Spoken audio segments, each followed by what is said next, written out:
అందరికీ నమస్కారం. మన సమాజంలో ఉన్నటువంటి పూజ్యులు పెద్దలు డాక్టర్ శ్యామప్రసాద్ ముఖర్జీ గారిని తలుచుకోవడం చాలా అదృష్టకరమైన విషయం. ఈరోజు నేను నాకు ఈ ప్రోగ్రామ్స్ చూస్తుంటే ఒక విషయం గుర్తొస్తుంది. ఈ sound body have the sound mind.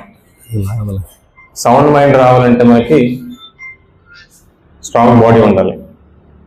దాంతోపాటు స్ట్రాంగ్ మైండ్ ఉంటే ఇలాంటి మహనీయులుగా తయారవుతారు అన్నారు.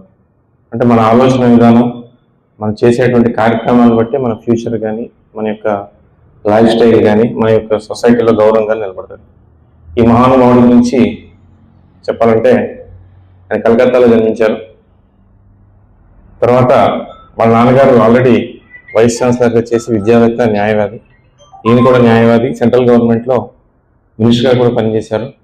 తర్వాత ఒక దేశంలో రెండు రాజ్యాంగాలు ఉండకూడదు, అంటే కాశ్మీర్ గురించి, మన ఇండియా గురించి సపరేట్గా ఉండకూడదు అని చెప్పేసి విభేదించి ఆయన యొక్క పదవిని కూడా త్యజించారు.